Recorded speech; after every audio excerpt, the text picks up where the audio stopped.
Hi, my name is Jeff Denworth. I'm a co-founder of Vast Data, and today I'm super excited to talk to you about a concept and a product we're bringing to market called the Vast Data Engine. Basically, this is the logic of the Vast Data platform and the last step in our progress towards building what we think of as a thinking machine. So let's get into it. First, it's important to remind you all of our architecture principles that we basically design everything around. Standards are super important. You shouldn't have to rewrite your code in order to use the Vast Data platform. And in fact, we should be conforming to standard application, interface, and protocol standards such that our infrastructure allows you to bring your applications to your data that's already enabled for AI. Second, simplicity is the heart of everything. We want to simplify the infrastructure complexity. We want to simplify the data management experience. We want to now also simplify data processing experience for customers such that we can democratize the introduction of AI infrastructure across the enterprise. And third, you should be able to deploy all of this infrastructure on your own terms, meaning we're not managing your data, we're not managing your infrastructure. Our customers control their data and their infrastructure choices such that they get to decide their zero trust agenda, and we're not the stewards of their core data assets. The Vast Data Engine. The data engine is essentially what breathes life into data and is essentially the logic of our distributed AI computer that we think of as a system that will, over time, think for itself and hopefully find new discoveries as AI applications get more and more powerful. And this is an extension of an amount of work that actually started in 2016 when we founded the company. We made the first introduction around the first aspect of the data platform in 2019 when we introduced the Vast Data Store to the world. This is the universal storage system that we built that was designed to solve for the trade-offs between performance and capacity that customers have been wrestling with for decades. The data store lays a foundation for essentially the unstructured data that customers deal with when they execute their AI agendas, particularly for deep learning. But the power of deep learning is deriving structure from unstructured data. And so the next thing that we introduced was the Vast Data Base. It's the world's first transactional and analytical database where the transactional and analytical aspects of this system go all the way down to the archive. And so this becomes the semantic layer for a data store for AI computing.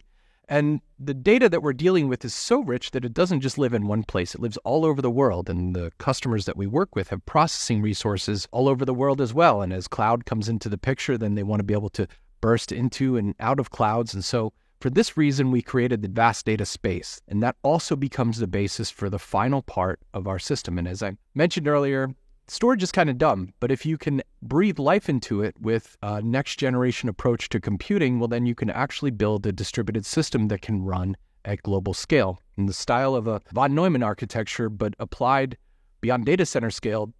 In the hybrid cloud and multi-cloud era, you can build one single thinking machine where state extends across the world, but logic also extends across the state anywhere where that data may live.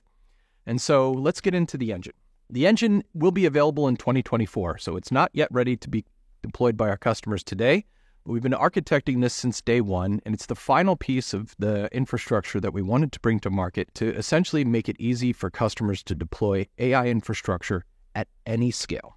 As we started to think about how customers were managing their computing agendas and how they were processing on data, we thought of a pipeline. When you think about pipelines in the classic sense is consisting of a lot of different types of data stores. You have the place that data originally lands in the form of like some sort of streaming or event bus. Then you have some sort of data lake that data ultimately makes its way into as it works its way out of different queues and gets transformed and stored down into data lake infrastructure where you do things like data prep. And so these are batch processes that happen when applications wake up and do their work. And then ultimately, once you have a prepared data set, then that data needs to be moved to some other storage system that's designed for AI computing. And these are typically attached to large-scale GPU systems.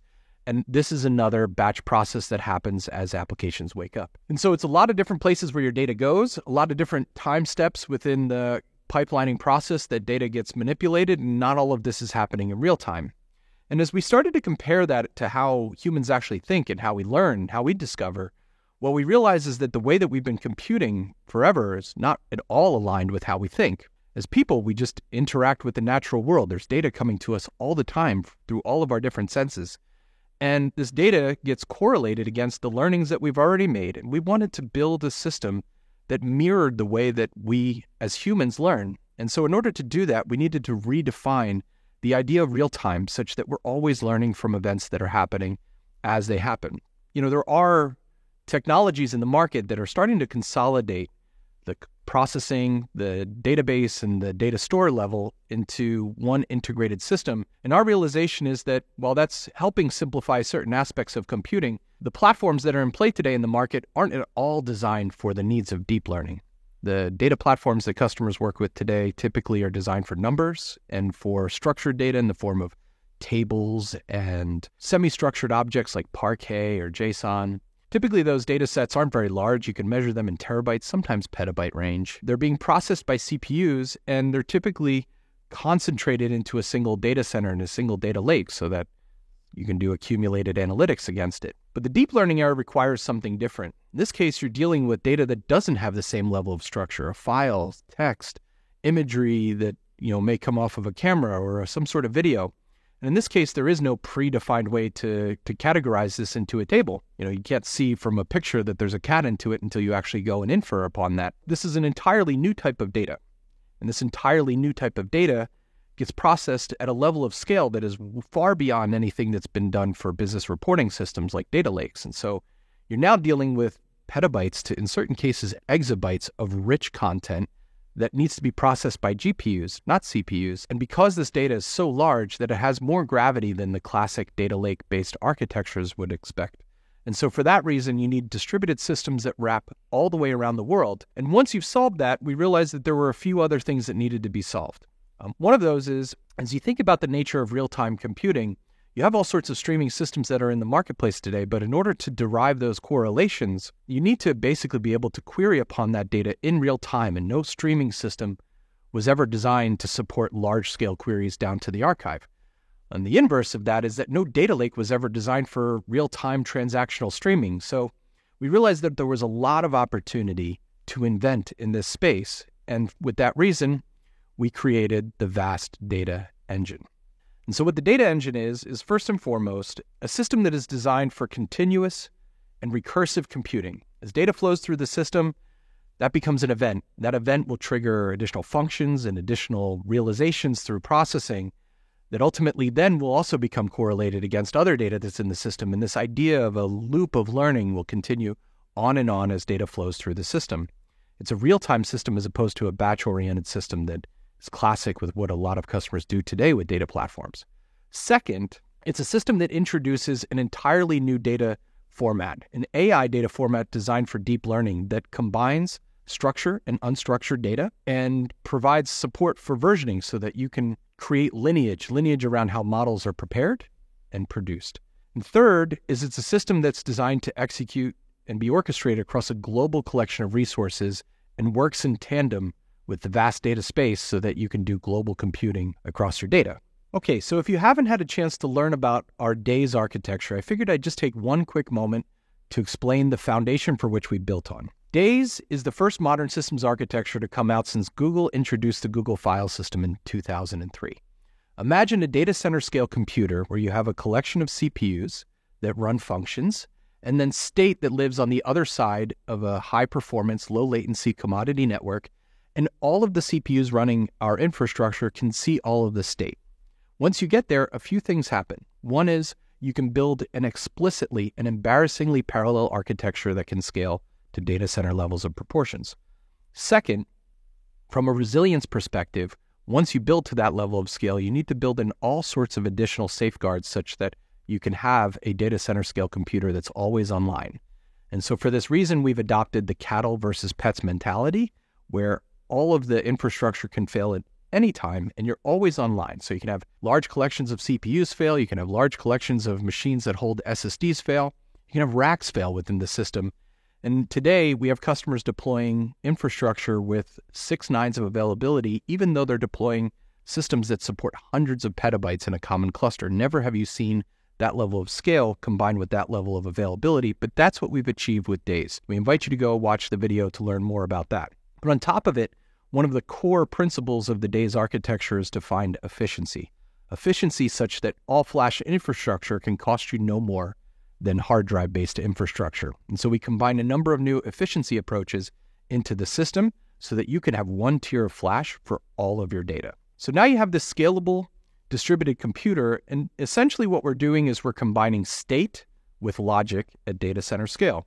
And so from a logic perspective, the processing happens through a number of different interfaces. We serve protocols for unstructured data. We serve queries. We serve different streams within the system, or I should say we ingest streams and handle notifications. These are all just different functions that happen in the system. And finally, there's a serverless environment where you have built-in functions and customer-provided functions that can be executed across a large collection of containers.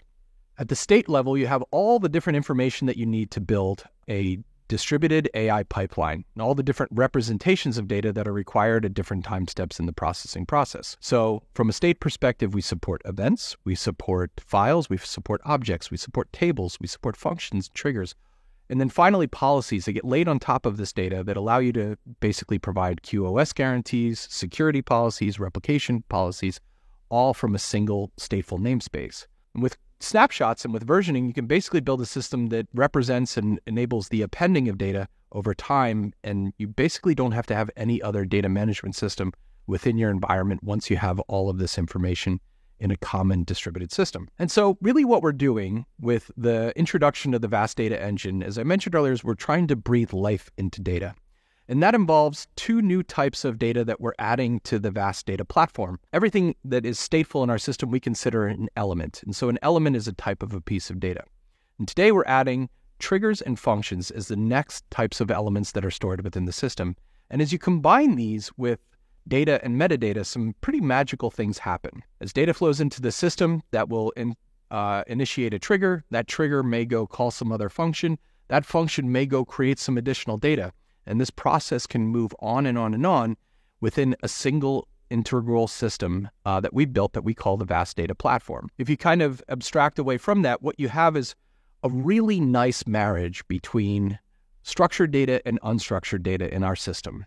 From an unstructured perspective, you have files and objects that flow through the system and get stored in a low-cost, high-scale parallel systems architecture. And on top of it, you have the structured data store tables that you can transact into with ACID transactional guarantees, and you can query from at extreme levels of performance, all within a single system. And there's a symbiosis that happens between them as unstructured data flows into the system.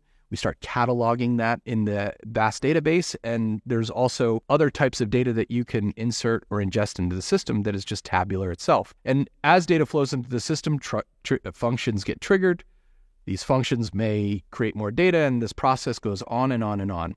So today we're really excited to introduce the next interface to the VAST Data Platform, which we call VAST Streams. And so this streaming interface, it basically marries a streaming engine with high-performance tabular data stores such that you don't need to buy independent systems to basically ingest data and then go and build that into your data lake or your data warehouse environment. Essentially, topics can be tables. Tables can be transacted to in an ACID format. Then you can have different subscribers that become subscribers to topics within the system. And most importantly, you can query upon not just the new data that's been received by the system, but all of the other data that's in the system. And it basically changes the paradigm around streaming, where you can, for the first time, query upon all of your data, including your streaming data, in real time. That is the basis for this reactive mode of computing that I was talking about earlier, where you can now have a system that interacts with the natural world at the speed in which we think. This whole concept is built upon the VAST database. And the VAST database,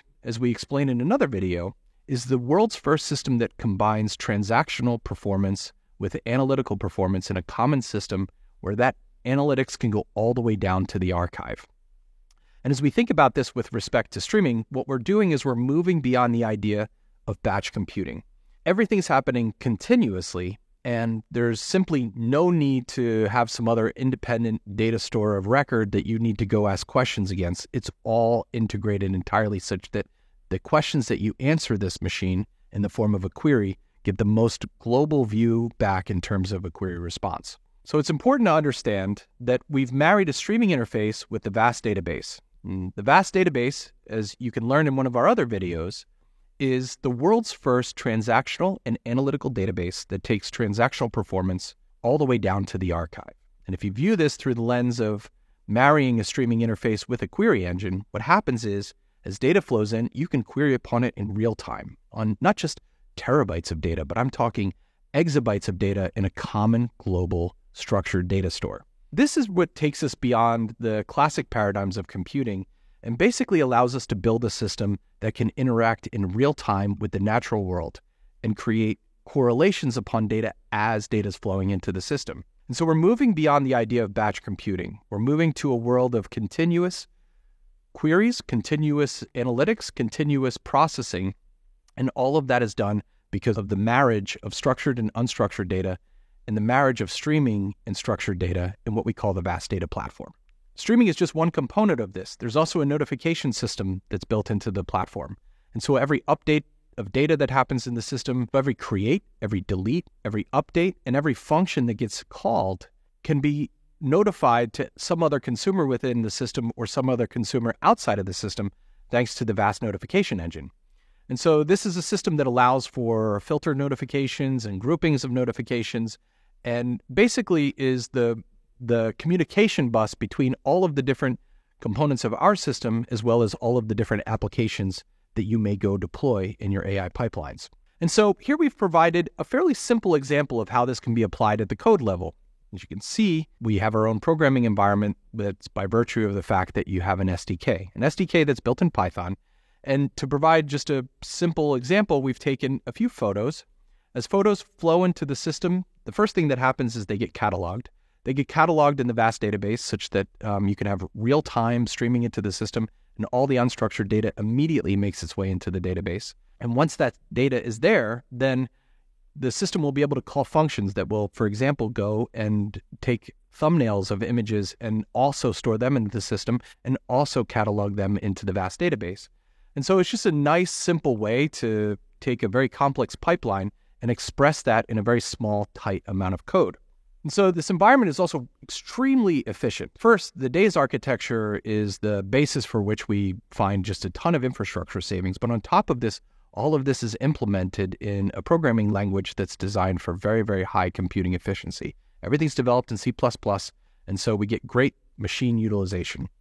On top of it, it's one system and one data store. And so for that reason, it's also very data efficient and compute efficient as a result of having everything in one place. And finally, it's changing the paradigm in terms of how people build data platforms where it just becomes a real-time continuous computing engine. So this event notification engine allows us to track every time a piece of data is created, every time a piece of data is deleted, updated, or every time a function is executed. And this becomes the communication fiber within the system that allows for our own internal functions as well as external customer applications to understand when any event has happened in the system. Once that data is there, then the system will call another function, say, okay, I need to create thumbnails of that imagery. And I might need to create things like augmentations of that data. And so those are other functions that get called. That data then ultimately gets stored down into the VAST data store, represented in the VAST database, and then this process can go on and on and on. And so what you have here is essentially a very small amount of code that can be the basis for a programming environment that can represent a thinking machine that can run at exabyte scale. And so we're really trying to keep this simple for customers as they go and build out their pipelines, but we're also trying to make it super, super efficient. And so everything is built on top of the VAST data DAYS architecture.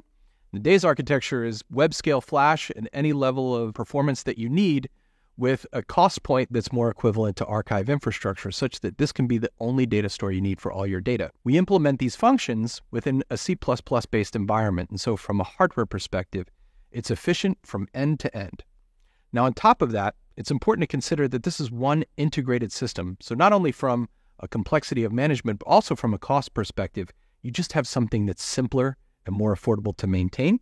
And then finally, it changes the paradigm. We're moving from a batch environment to a real-time continuous computing environment where data is at the heart of everything that happens in the system.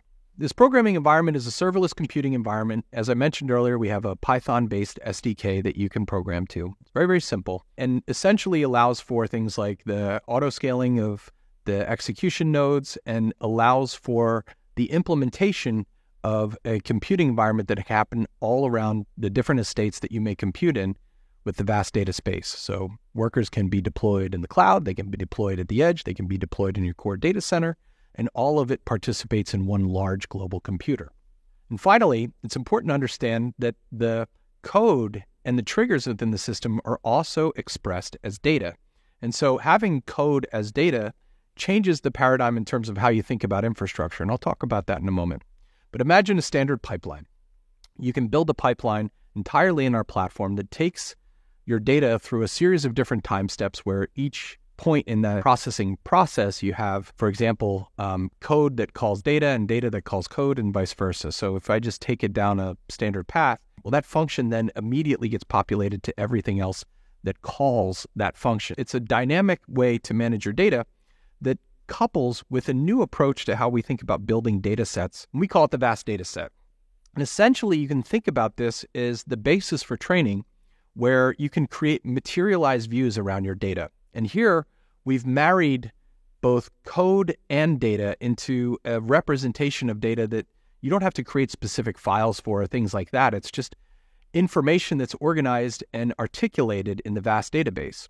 So if we put this all together in a single pipeline, you can imagine that files and messages are flowing into the system. And as data hits the system, there's essentially just a pipeline of functions that you've built into the system or that you've invoked that we've already built into the platform. And these functions then will take your data through a journey. And so a simple way to think about it is data flows into the system. Obviously, that gets stored in the vast data store, but it also gets cataloged in the vast database. And as that data is there, then you may run an inference function to go figure out what's been stored, if it's, for example, an image. And so that inference function will then determine that you've got a cat. And that cat then gets articulated in the vast database as an output of the inference function. Once you've got that, then you may go and say, well, I want to go and train on that data to refine my training model. Well, you may make an augmentation of that data. That's another function that gets called. The augmented data then gets stored down into the vast data store, gets cataloged in the vast database, and then gets accumulated into a training set that's used for training purposes or retraining purposes. And all of this happens on top of a common data store where structure has been married with unstructured data and everything is versioned and appendable. So we can see code as it happens, we can see data as it happens, and you can roll back to different points in time if you want to go recreate an event.